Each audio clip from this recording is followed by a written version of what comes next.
Good morning students. वेद माता गायत्री शिक्षण संस्थान की ऑनलाइन क्लास में स्वागत है आपका। अपन आज अपने जो लेसन नंबर 5 शुरू किया है और इसकी जो पाठ का नाम है इसका वो है पृष्ठीय रसायन। पृष्ठीय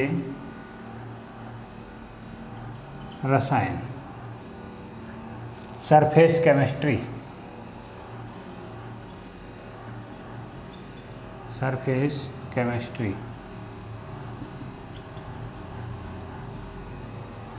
पृष्ठीय रसायन, इसके बारे में अपन अध्ययन करना इसका शुरू करेंगे।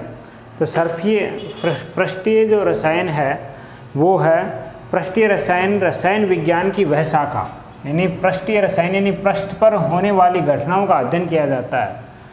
रसायन विज्ञान की ऐसी शाखा जिसमें पृष्ठ पर होने वाली घटनाओं का अध्ययन किया जाता है। तो पृष्ठीय रसायन की परिभाषा, रसायन विज्ञान की वह शाखा जिसमें किसी पदार्थ के पृष्ठ पर होने वाली घटनाओं का अध्ययन किया जाता है। होने वाली घटनाओं का अध्ययन किया जाता है, पृष्ठीय रसायन कहलाती है। तो ये रसायन विज्ञान की परिभाषा है। रसायन विज्ञान की वह शाखा जिसमें किसी पदार्थ की पृष्ठ पर होने वाली घटनाओं का अध्ययन, यानी पदार्थ है उसके पृष्ठ पर जो घटनाएं घटित होती हैं, सतह पर जो घटनाएं घटित होती हैं उनका अध्ययन किया जाता है, वो कहलाती है पृष्ठीय रसायन। अब पृष्ठीय घटनाओं में इन जो ये पृष्ठीय घटनाएं हैं यानी पृष्ठ पर होने वाली जो घटनाएं हैं उन घटनाओं में मुख्य रूप से घटना है अधिशोषण। मुख्य रूप से घटना कौन सी है? अधिशोषण। अर्थात इस चैप्टर के अंदर मुख्य रूप से अपन अधिशोषण का अध्ययन करेंगे और अधिशोषण से रिलेटेड जितने भी पॉइंट्स हैं उनका सबका अध्ययन किया जाएगा। अर्थात पृष्ठ पर होने वाली जो भी घटनाएं हैं उन सबका अध्ययन इस चैप्टर में किया जाएगा। तो पृष्ठ पर जो घटनाएं होती हैं उनमें मुख्य घटना है अधिशोषण। अब अधिशोषण क्या है, ठीक है ना? तो अधिशोषण के बारे में देखेंगे अपन। अधिशोषण अपना अब टॉपिक क्या आ गया भाई? अधिशोषण। अधिशोषण का मतलब यह है कि कोई पदार्थ है, जैसे ये कोई सतह है, इस सतह पर दूसरे कणों का आकर यहाँ जमना, दूसरे कणों का आकर जमना। किसी, अब सतह कोई सी भी हो सकती है, ठोस भी हो सकती है, दारू भी हो सकती है। तो किसी ठोस या दारू सतह पर, किसी ठोस या दारू सतह पर, किसी ठोस या दारू सतह द्वारा या सतह पर दूसरे पदार्थ के कणों को सतह द्वारा दूसरे पदार्थ के कणों को आकर्षित कर धारण करने की घटना या प्रक्रिया अधिशोषण कहलाती है। किसी ठोस या दारू सतह पर दूसरे पदार्थ के कण यहाँ आकर के जम जाते हैं, उस घटना को क्या कहा जाता है? अधिशोषण। अर्थात किसी पदार्थ की सतह पर दूसरे पदार्थ का जमना, अर्थात किसी पदार्थ की सतह पर दूसरे पदार्थ का जमना, ये कहलाएगा क्या? अधिशोषण। दूसरे पदार्थ का जमना कहलाता है अधिशोषण। एग्जाम्पल देखते हैं इसके। एग्जाम्पल में आता है जैसे पैलेडियम की सतह पर, पैलेडियम की सतह पर हाइड्रोजन गैस का अधिशोषण, पैलेडियम की सतह पर हाइड्रोजन गैस का अधिशोषण। सक्रिय चारकोल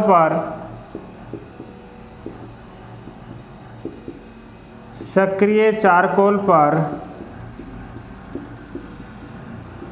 विभिन्न गैसों का अधिशोषण,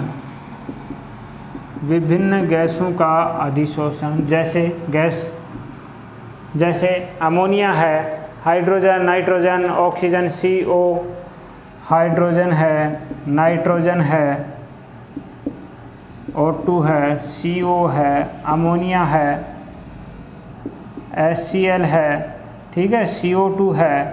तो इन गैसों का क्या हो जाए, HCl, CO2, इन गैसों का अधिशोषण हो जाता है। तो इस प्रकार CO2 और SO2, इन गैसों का सक्रिय चारकोल की सतह पर क्या हो जाता है, अधिशोषण। सक्रिय चारकोल की सतह पर ये गैसें आकर के जम जाती हैं, ठीक है ना। सिलिका जेल द्वारा, अगला एग्जाम्पल, सिलिका जेल द्वारा जल वाष्प का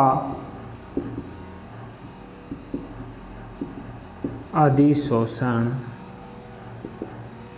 और जल वाष्प द्वारा, अब जल वाष्प क्या कर ले, अधिशोषित कर ले किसको, अमोनिया व CO2 को। और जल वाष्प अमोनिया को अधिशोषित करेगी तो NH4OH बन जाएगा, और जल वाष्प CO2 को अधिशोषित करेगी तो H2CO3 बन जाता है। तो इनको दोनों को क्या कर लेती है, अधिशोषण करके अमोनियम हाइड्रोक्साइड और कार्बनिक अम्ल बना लेती है।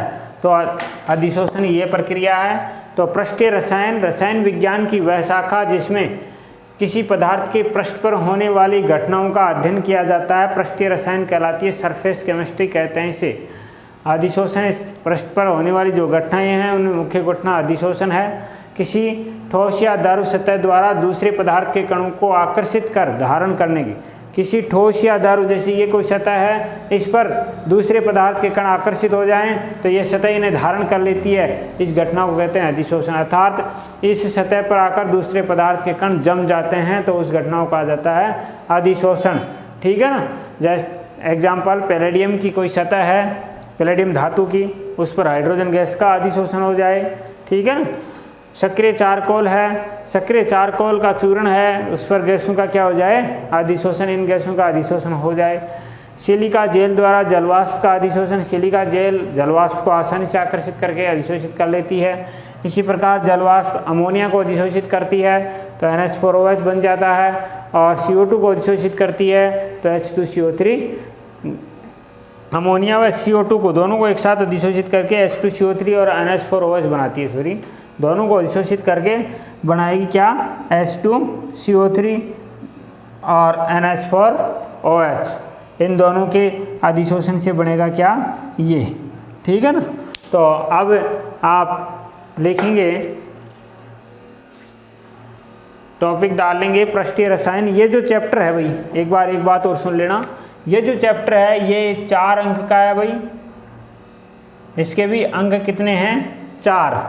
पृष्ठीय रसायन का जो चैप्टर है 4 अंक का है, और संभवतया ये अपने सिलेबस के अंदर, अब की बार तो करता नहीं, कोरोना के कारण कैसा चेंज करके देंगे, लेकिन जो माध्यमिक शिक्षा बोर्ड का जो सिलेबस है, जो ब्लूप्रिंट है, उसमें इस पार्ट से एक ऐसे टाइप के क्वेश्चंस आते हैं, एक ऐसे आता है, यानी गद्यांश आता है, और फिर प्रश्न पूछे जाते हैं, लेकिन उस गद्यांश में उन प्रश्नों के आंसर नहीं होते हैं। पहले बता देता हूँ मैं, गद्यांश आते हैं 2 आपके चैप्टर में, उन दोनों ही गद्यांशों में दोनों ही प्रश्नों के उत्तर, जो प्रश्न आते हैं 3-3 प्रश्न, उसमें बिल्कुल उनमें उत्तर नहीं होते हैं। उसके उत्तर तो आपको पाठ से ही देने पड़ेंगे। केवल गद्यांश तो एक नाम मात्र का वो दे दिया कि भाई प्लेटफॉर्म दे दिया कि भाई इससे रिलेटेड है ये, और यहाँ से कोई प्रश्न बनेगा तो गद्यांश आता है, और गद्यांश में से फिर प्रश्न पूछे जाते हैं। तो 5वें पार्ट में से जो अपना पृष्ठीय केमिस्ट्री का पार्ट है, उसके अंदर से ये प्रश्न पूछे जाते हैं। 4 अंक का है ये पार्ट, ठीक है ना।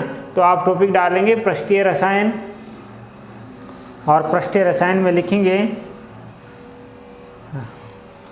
रसायन विज्ञान की वह शाखा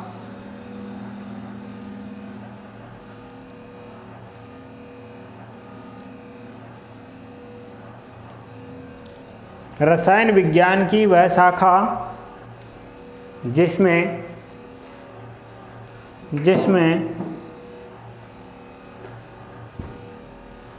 किसी पदार्थ के पृष्ठ पर रसायन विज्ञान की वह शाखा जिसमें किसी पदार्थ के पृष्ठ पर होने वाली घटनाओं का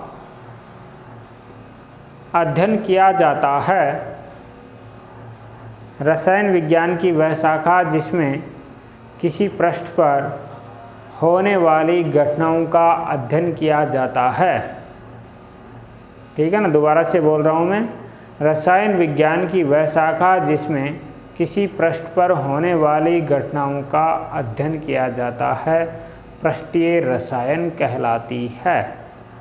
पृष्ठीय रसायन कहलाती है।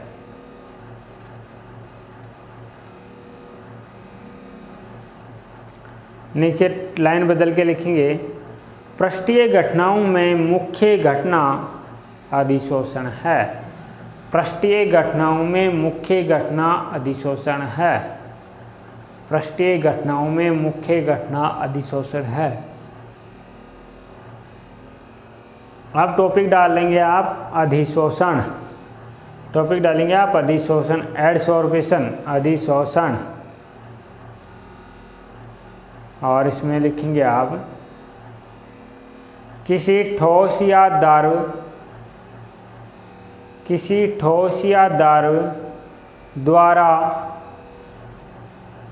द्वारा दूसरे पदार्थ के किसी ठोस या द्रव द्वारा दूसरे पदार्थ के कणों को ठोस या द्रव द्वारा दूसरे पदार्थ के कणों को आकर्षित करके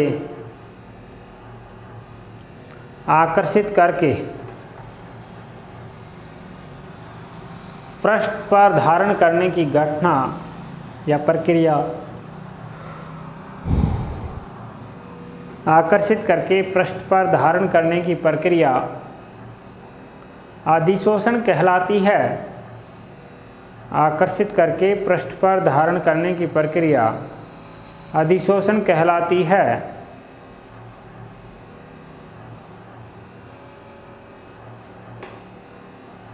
अधिशोषण कहलाती है। ठीक है, नीचे लिखेंगे लाइन बदल करके दूसरी परिभाषा इसकी एक और लिखा देता हूँ। किसी पदार्थ की सतह पर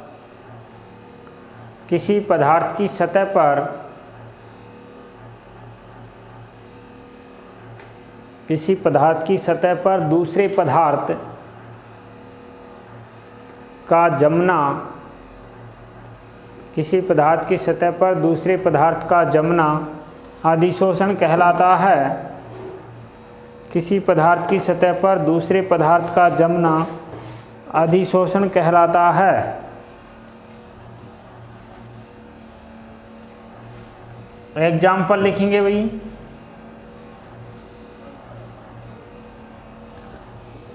एग्जाम्पल, पैलेडियम की सतह पर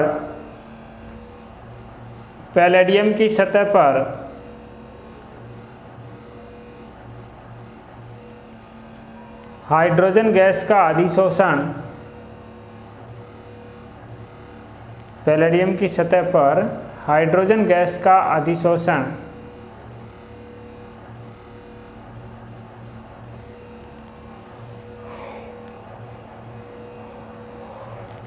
दूसरा पॉइंट इसी में एग्जाम्पल में, सक्रिय चारकोल पर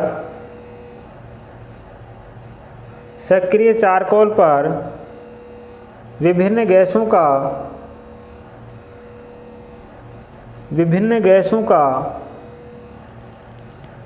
अधिशोषण,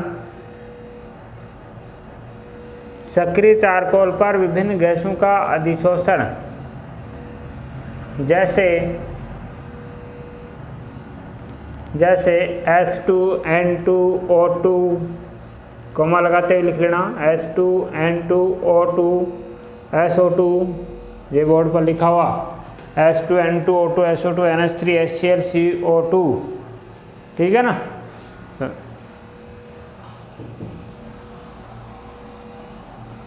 नीचे लिखना तीसरा पॉइंट इसी में, सिलिका जेल द्वारा जल वाष्प का अधिशोषण, सिलिका जेल द्वारा जल वाष्प का अधिशोषण, सिलिका जेल द्वारा जल वाष्प का अधिशोषण।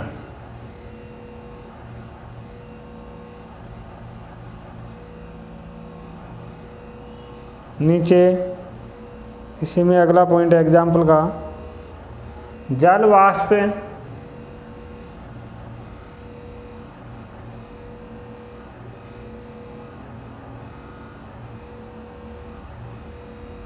जल वाष्प द्वारा अमोनिया व CO2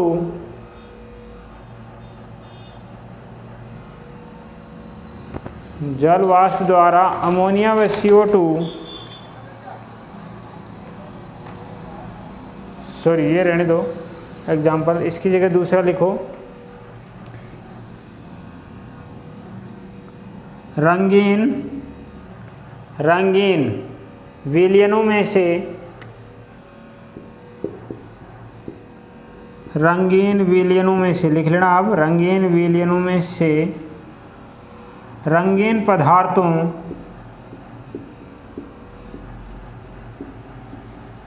रंगीन विलयनों में से रंगीन पदार्थों को जांत्व झिल्ली द्वारा, रंगीन पदार्थों को जांत्व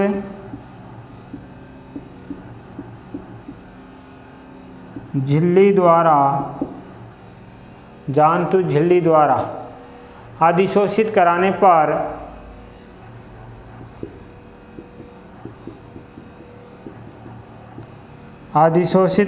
पर रंगहीन विलयन प्राप्त होता है, रंगहीन विलयन प्राप्त होता है। ये लिख लो एग्जाम्पल, ठीक है ना। वो अवशोषण के एग्जाम्पल था पीले वाला। तो इस प्रकार ये तो हो गया अधिशोषण। अब अधिशोषण की अपन प्रक्रिया देखेंगे, क्रियाविधि देखेंगे उसकी।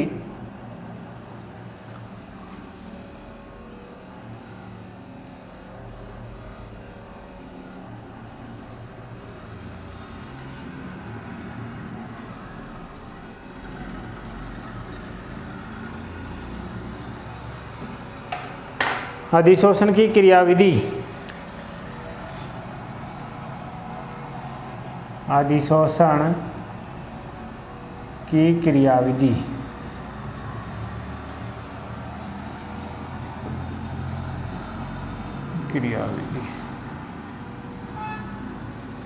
अधिशोषण की क्रियाविधि के अंतर्गत देखते हैं कि भाई अधिशोषण जैसे ये कोई सतह है और ये सतह किसकी है, जिससे पैलेडियम धातु की है, ठीक है, पैलेडियम धातु की सतह है। इसकी सतह पर क्या है कि भाई असंतुलित आकर्षण बल कार्य करते हैं। इसकी सतह पर असंतुलित आकर्षण बल कार्य करते हैं। सतह पर असंतुलित लेते आकर्षण बल कार्य करते हैं। अब इनके संपर्क में कोई कण आता है, जैसे हाइड्रोजन गैस के कण इनके संपर्क में आ गए, हाइड्रोजन गैस के कण इनके संपर्क में आ गए, तो इनकी सतह पर हाइड्रोजन के कण इनके संपर्क में आ जाते हैं, तो यह आकर्षण बल क्या हो जाता है, यानी असंतुलित। तो दूसरे कण संपर्क में आने पर यह आकर्षण बल क्या हो जाता है, संतुलित हो जाता है, संतुलित हो जाता है। और जिसके कारण ये कण इसकी सतह पर जम जाते हैं। जैसे पैलेडियम की सतह पर असंतुलित आकर्षण बल कार्य कर रहे हैं, हाइड्रोजन के कण इनके संपर्क में आ जाते हैं तो ये असंतुलित बल क्या हो जाता है, संतुलित हो जाता है और हाइड्रोजन यहाँ जम जाता है, अर्थात ये प्रक्रिया हो गई अधिशोषण की। ठीक है ना। तो आप लिखेंगे अधिशोषण की क्रियाविधि, और क्रियाविधि में लिखेंगे किसी ठोस पदार्थ की सतह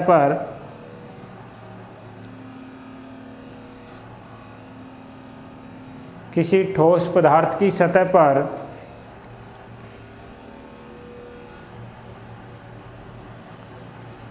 पाए जाने वाले कणों में, किसी ठोस पदार्थ की सतह पर पाए जाने वाले कणों में असंतुलित आकर्षण बल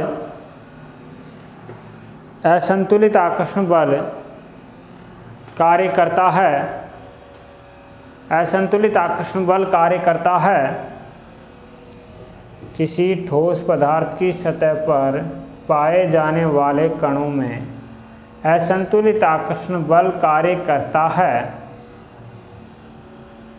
असंतुलित आकर्षण बल कार्य करता है जब दूसरे कण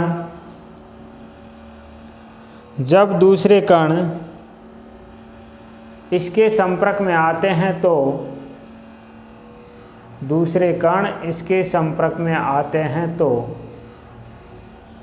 यह आकर्षण बल इसके संपर्क में आते हैं तो यह आकर्षण बल संतुलित हो जाता है।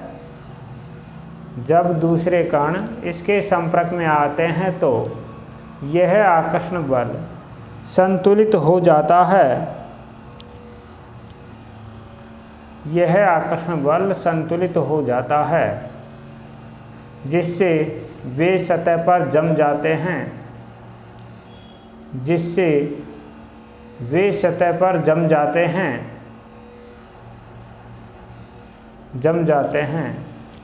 इस प्रकार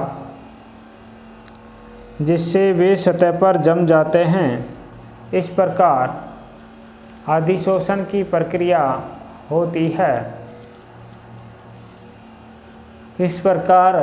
की प्रक्रिया होती है।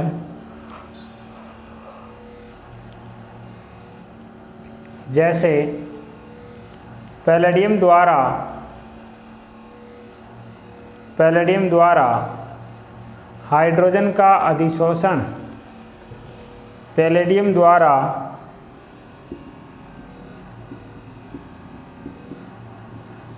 हाइड्रोजन का अधिशोषण,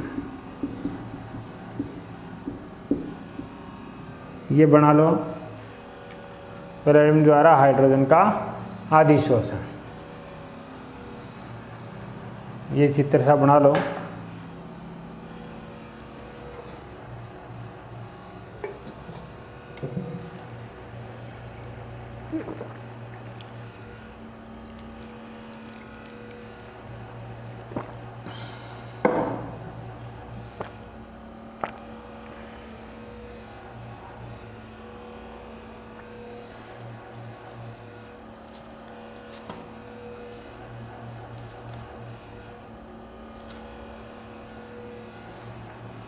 अब इस अधिशोषण से रिलेटेड कुछ शब्द हैं।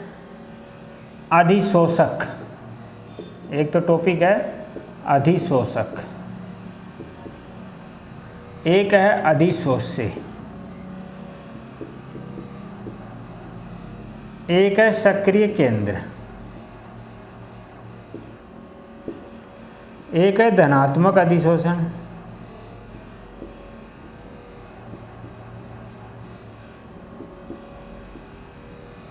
ऋणात्मक अधिशोषण,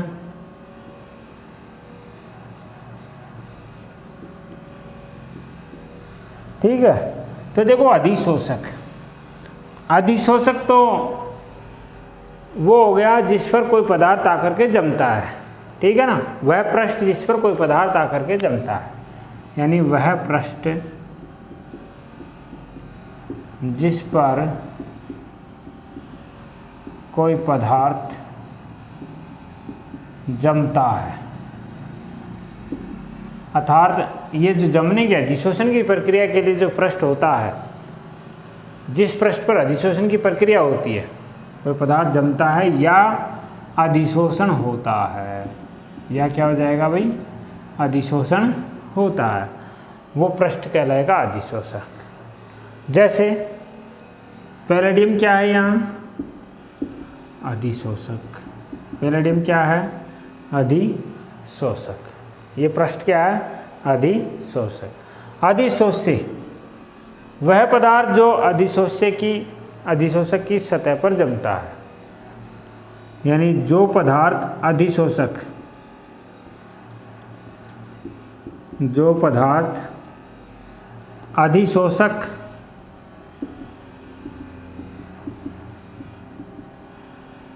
की सतह पर अधिशोषित होता है,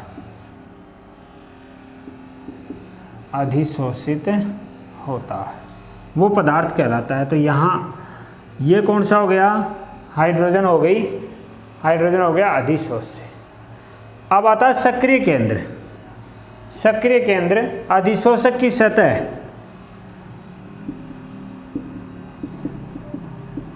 अधिशोषक की सतह की मुक्त संयोजकताएं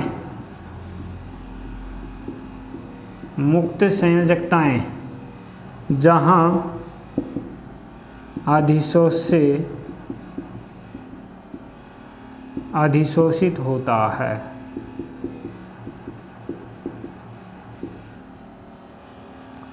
अधिशोषक की सतह की मुक्त संयोजकताएं, यानी यहाँ कोई भी मुक्त संयोजकताएं हैं, वो मुक्त संयोजकताएं कहलाएंगी सक्रिय केंद्र।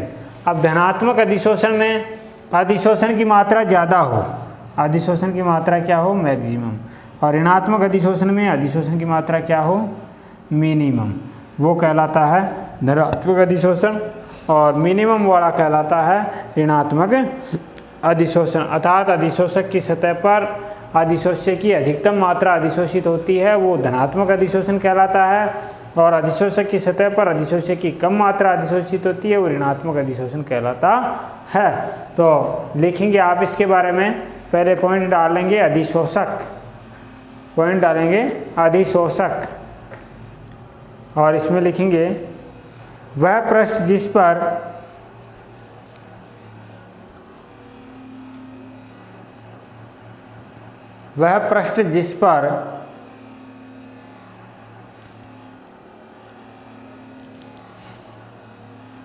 जिस पर अधिशोषण की प्रक्रिया संपन्न होती है, वह पृष्ठ जिस पर अधिशोषण की प्रक्रिया संपन्न होती है, अधिशोषण की प्रक्रिया संपन्न होती है,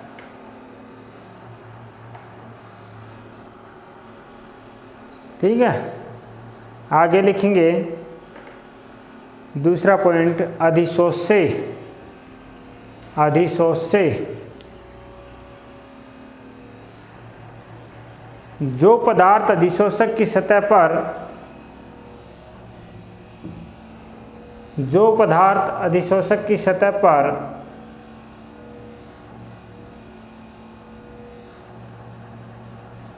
अधिशोषक की सतह पर अधिशोषित होते हैं,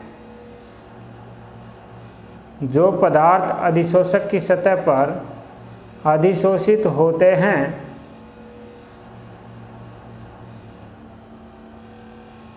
अधिशोषित होते हैं, अधिशोष्य कहलाते हैं, अधिशोष्य कहलाते हैं। नीचे लिखेंगे सक्रिय केंद्र। अगला टॉपिक लिखेंगे सक्रिय केंद्र। अधिशोषक की सतह की मुक्त संयोजकताएं, अधिशोषक की सतह की मुक्त संयोजकताएं, मुक्त संयोजकताएं जहाँ अधिशोष्य अधिशोषित होता है, अधिशोषक की सतह की मुक्त संयोजकताएं जहां अधिशोष से अधिशोषित होता है, जहां अधिशोष से अधिशोषित होता है। ठीक है, अधिशोषक की सतह की मुक्त संयोजकताएं जहां अधिशोष से अधिशोषित होता है सक्रिय केंद्र कहलाते हैं। सक्रिय केंद्र कहलाते हैं।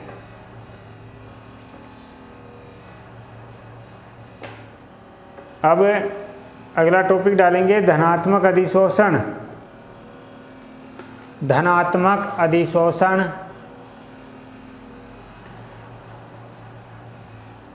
धनात्मक अधिशोषण पॉजिटिव एडसॉर्प्शन, इसमें लिखेंगे वह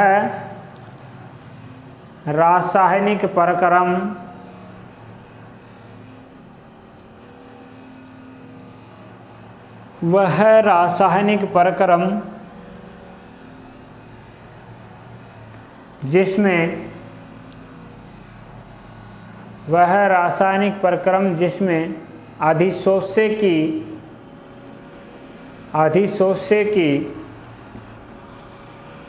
अधिकतम मात्रा का वह रासायनिक प्रक्रम जिसमें अधिशोष्य की अधिकतम मात्रा का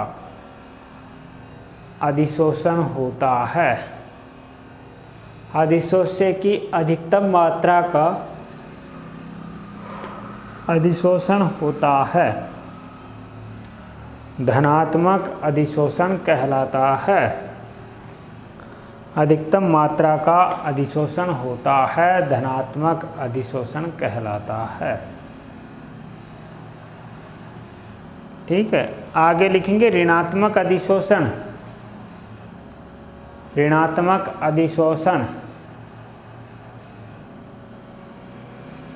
ऋणात्मक अधिशोषण, इसमें लिखेंगे वह नेगेटिव एडसॉर्प्शन है ना, वह रासायनिक प्रक्रम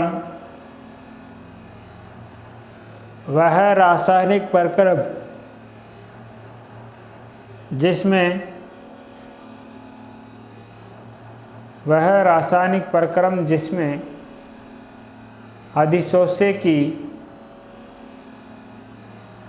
अधिशोष्य की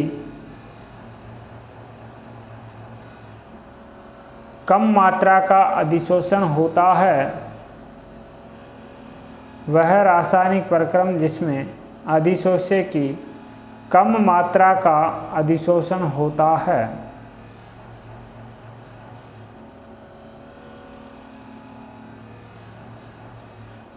कम मात्रा का अधिशोषण होता है। It's okay.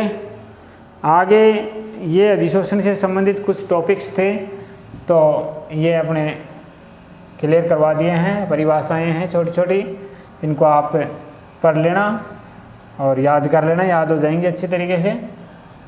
ठीक है ना, तो आप साथ के साथ याद करते चलना ताकि आपको किसी प्रकार की मुसीबत ना उठानी पड़े और नियमित रूप से अपना अध्ययन जारी रखें।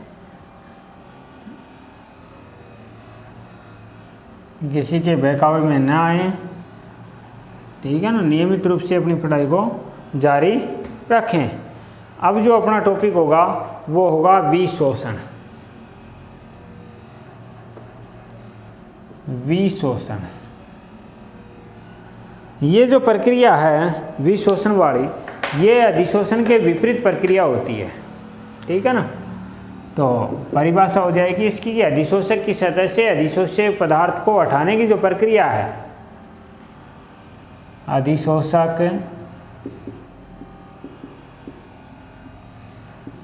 की सतह से अधिशोष्य पदार्थ को हटाने की प्रक्रिया विशोषण कहलाती है। विशोषण कहलाती है। अधिशोषक की सतह से अधिशोष्य को हटाने की, जैसे पैलेडियम की सतह पर हाइड्रोजन अधिशोषित था तो हाइड्रोजन को क्या कर दिया जाए, हटा दिया जाए, वो प्रक्रिया कहलाती है अधिविशोषण। विशोषण अधिशोषण की विपरीत प्रक्रिया होती है, अतः अधिशोषण की विपरीत प्रक्रिया, विपरीत है इसकी, विपरीत प्रक्रिया है, ठीक है ना। विशोषण अधिशोषण की विपरीत प्रक्रिया होती है। तो आप टॉपिक डाल लेंगे विशोषण और इसमें लिखेंगे विशोषण में अधिशोषक पृष्ठ से या सतह से, पृष्ठ से अधिशोष्य पदार्थ को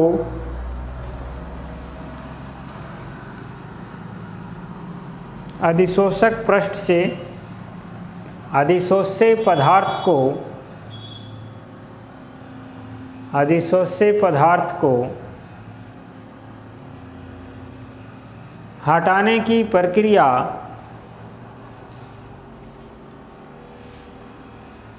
अधिशोषक पृष्ठ से अधिशोष्य पदार्थ को हटाने की प्रक्रिया विशोषण कहलाती है। विशोषण कहलाती है,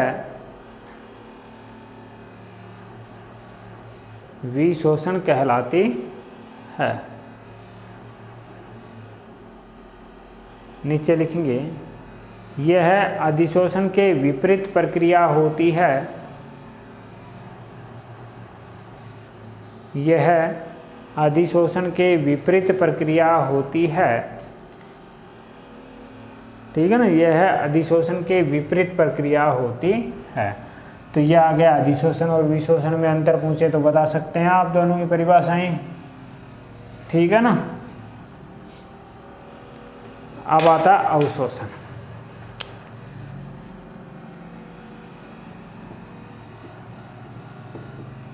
अवशोषण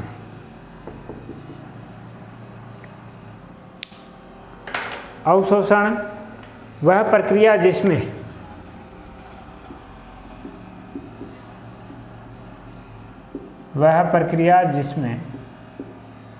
अधिशोष्य पदार्थ या किसी पदार्थ की सांद्रता, वह प्रक्रिया जिसमें किसी पदार्थ की सांद्रता सतह के अंदर तथा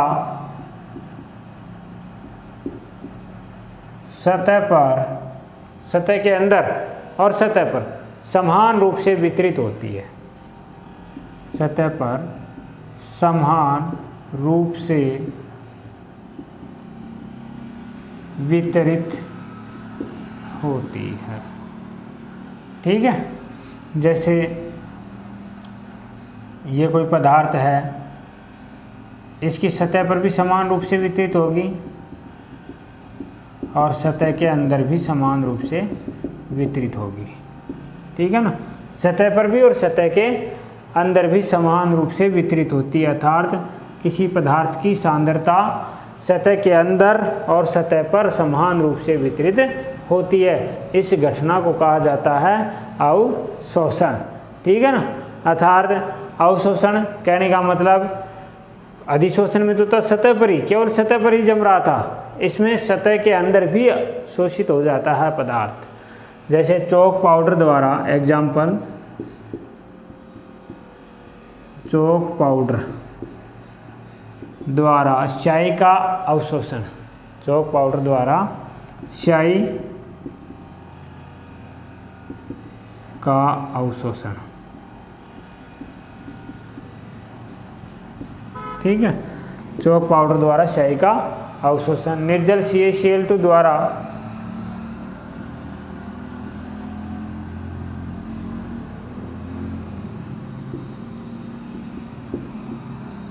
जल वाष्प का अवशोषण, निर्जल CaCl2 द्वारा जल वाष्प का अवशोषण। इसके बाद में आता है, वो जो एग्जाम्पल मैंने वहाँ अधिशोषण में बता दिया था गलती से, जल वाष्प द्वारा अमोनिया का अवशोषण होगा तो NH4OH बन जाएगा, और CO2 का अवशोषण होगा तो H2CO3 बन जाता है। इस प्रकार ये एग्जाम्पल्स हैं अवशोषण के। तो कहने का मतलब अवशोषण में तो क्या होता है कि भाई कोई पदार्थ होता है वो सतह पर भी समान रूप से रहता है और सतह के अंदर भी समान रूप से रहता है, तो वो प्रक्रिया क्या कहलाती है? अवशोषण। अर्थात सतह पर और सतह के अंदर उसकी सांद्रता क्या होती है? समान होती है। एग्जाम्पल, चौक पाउडर द्वारा स्याही का अवशोषण। चौक पाउडर जब स्याही का अवशोषण कर लेता है तो पूरा चौक पाउडर का कलर ही बदल जाता है, ठीक है ना। निर्जल CaCl2 द्वारा जलवाष्प का अवशोषण हो जाता है तो भी निर्जल CaCl2 उस जलवाष्प को क्या कर लेती है? अवशोषित और जलयोजित हो जाती है। जलवाष्प द्वारा अमोनिया का अवशोषण हो जाता है तो NH4OH बनता है, और CO2 का अवशोषण होता है तो H2CO3 बनता है। इस प्रकार यह है प्रक्रिया अवशोषण है। तो टॉपिक डाल लेंगे आप अवशोषण, और अवशोषण में लिखेंगे वह प्रक्रिया जिसमें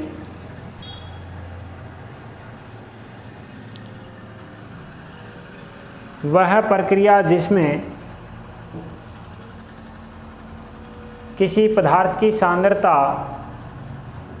वह प्रक्रिया जिसमें किसी पदार्थ की सांद्रता सतह के अंदर वह प्रक्रिया जिसमें किसी पदार्थ की सांद्रता सतह के अंदर व सतह पर समान रूप से सतह के अंदर व सतह पर समान रूप से वितरित होती है। सतह के अंदर व सतह पर समान रूप से वितरित होती है।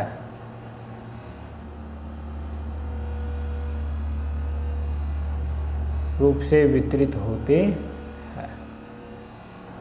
एग्जाम्पल, अवशोषण कहलाती है ना, अवशोषण कहलाती है। एग्जाम्पल लिखेंगे, चौक पाउडर द्वारा स्याही का अवशोषण।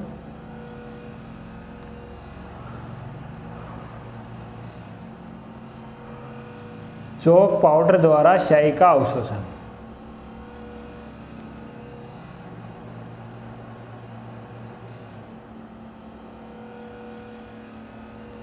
नीचे लिखेंगे दूसरा एग्जाम्पल, निर्जल CaCl2 द्वारा जलवाष्प का अवशोषण। निर्जल CaCl2 द्वारा जलवाष्प का अवशोषण।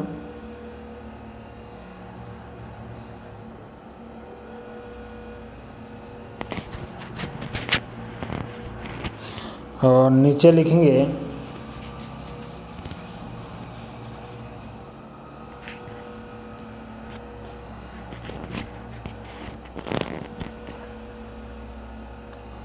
जलवाष्प द्वारा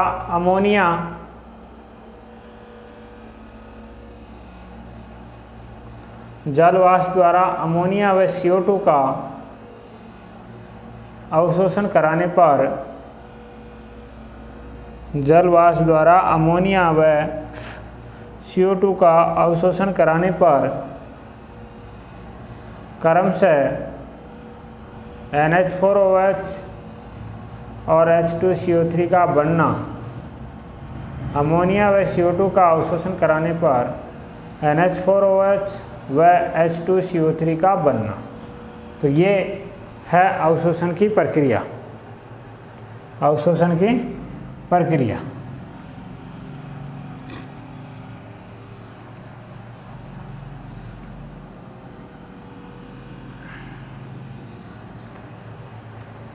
इसके बाद में आता है शोषण। शोषण यानी ऐसी प्रक्रिया है जिसमें अधिशोषण और अवशोषण दोनों साथ साथ होती है। अधिशोषण व अवशोषण दोनों प्रक्रम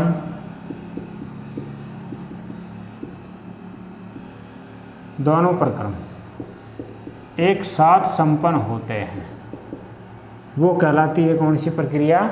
शोषण। जैसे कोई रेशा है, ठीक है, रेशे पर पहले तो क्या होगा? रंजक का अधिशोषण, पहले तो अधिशोषण होगा और अंत में क्या होगा? अवशोषण। तो पूरे रेशे का क्या हो जाता है? कलर बदल जाता है। तो इसके बारे में लिखेंगे, टॉपिक डालेंगे शोषण। ऐसा प्रक्रम जिसमें शोषण में लिखेंगे ऐसा प्रक्रम जिसमें अधिशोषण व ऐसा प्रक्रम जिसमें अधिशोषण व अवशोषण अधिशोषण व अवशोषण दोनों प्रक्रियाएं ऐसा प्रक्रम जिसमें अधिशोषण व अवशोषण दोनों प्रक्रियाएं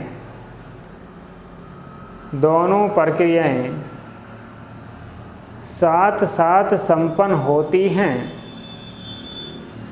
दोनों प्रक्रियाएं साथ साथ संपन्न होती हैं। ऐसा प्रक्रम जिसमें अधिशोषण व अवशोषण दोनों प्रक्रियाएं साथ साथ संपन्न होती हैं, शोषण कहलाती है। शोषण कहलाता है, शोषण कहलाता है। एग्जाम्पल लिखेंगे, जैसे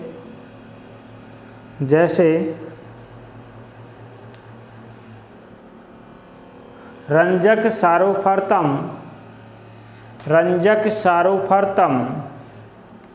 रेशे की सतह पर रंजक सारोफर्तम रेशे की सतह पर अधिशोषित होते हैं।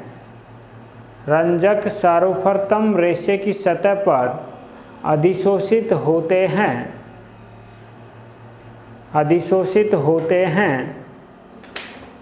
सारोफर्तम रेशे की सतह पर अधिशोषित होते हैं, जबकि अंत में रेशे द्वारा अवशोषित हो जाते हैं, जबकि अंत में रेशे द्वारा अवशोषित हो जाते हैं, रेशे द्वारा अवशोषित हो जाते हैं। तो ये है शोषण की प्रक्रिया, जिसमें दोनों प्रक्रियाएं साथ साथ होती हैं, अवशोषण और अधिशोषण। तो अधिशोषण भी बता दिया, अवशोषण भी बता दिया। अब दोनों में डिफरेंस देखेंगे, ठीक है ना। अधिशोषण और अवशोषण में अंतर, अधिशोषण एवं अवशोषण में अंतर। तो देखो ये पूछा भी जा चुका है कई बार प्रश्नों एग्जामों में। तो एक तरफ तो होगा अधिशोषण, जहाँ भी अंतर की बात आए तो संभवतया ऐसे ही लिखना आपको अधिशोषण, और एक तरफ है अवशोषण, ठीक है। अधिशोषण नंबर 1 अंतर, ये केवल सतह पर होता है, जबकि वो सतह के अंदर और सतह पर दोनों जगह समान होता है। तो ये क्या एक सतही प्रक्रिया है, यह है एक सतही प्रक्रिया है, ठीक है। यह क्या है? सतही प्रक्रिया या सतही घटना। जबकि ये एक स्थूल घटना है, स्थूल घटना या प्रक्रिया, क्योंकि सतह के अंदर भी होता है और सतह के बाहर ऊपर भी होता है, ठीक है ना। नंबर 2, इसमें जमने वाला जो पदार्थ है अर्थात अधिशोषित, ये जो घटना होती है अधिशोषण की, ये प्रारंभ में तेजी से होती है, बाद में धीमी गति से होती है। प्रारंभ में तेजी से तथा बाद में धीमी गति से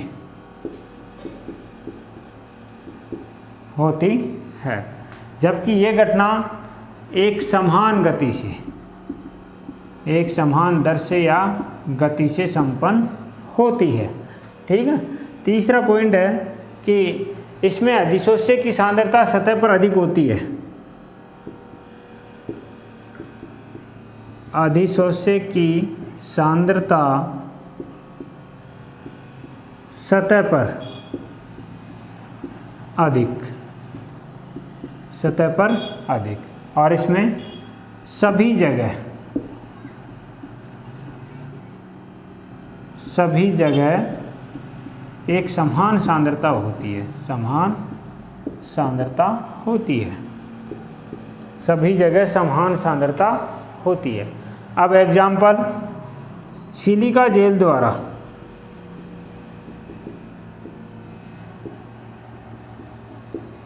एग्जाम्पल जल वाष्प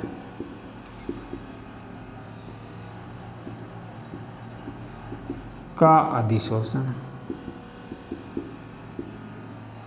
और यह है निर्जल CaCl2 द्वारा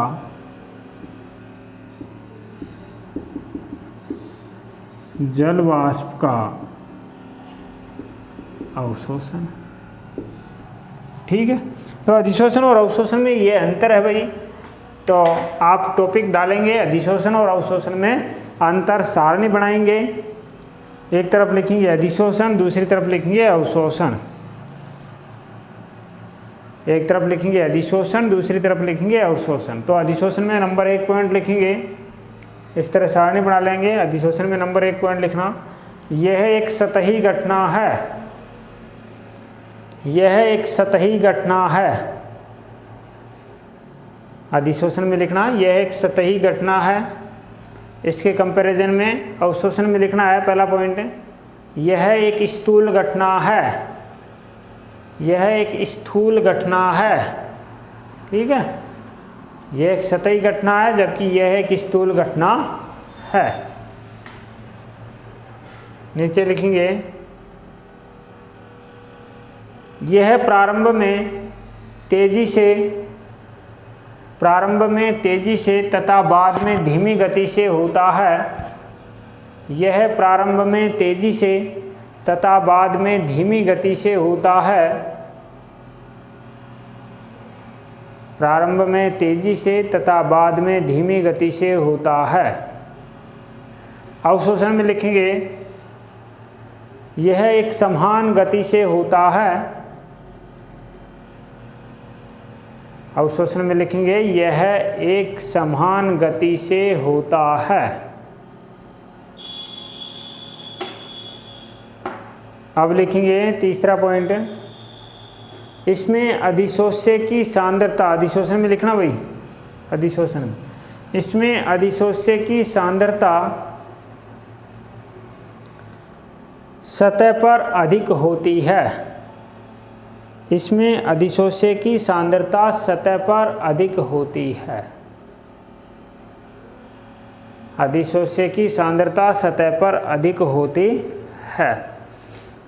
इसमें लिखना अवशोषण में, इसमें अधिशोष्य की सांद्रता सभी जगह समान होती है। अधिशोष्य की सांद्रता सभी जगह समान होती है,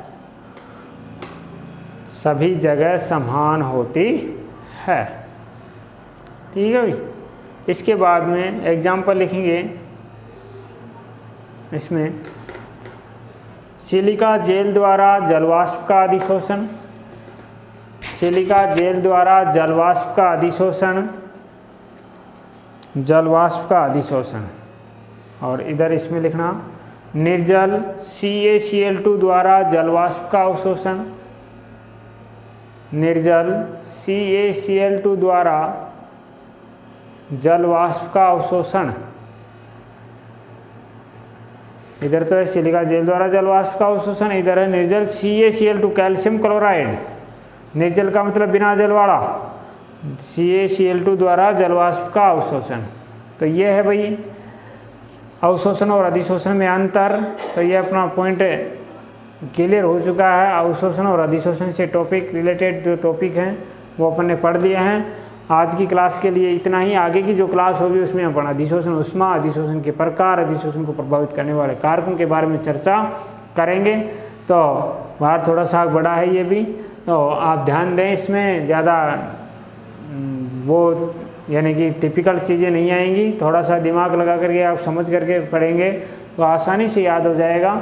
और 4 नंबर का पार्ट है, आप नियमित रूप से जैसे आपने क्लास ली उसका रिवीजन आप सुबह शाम करते रहें। धन्यवाद। आप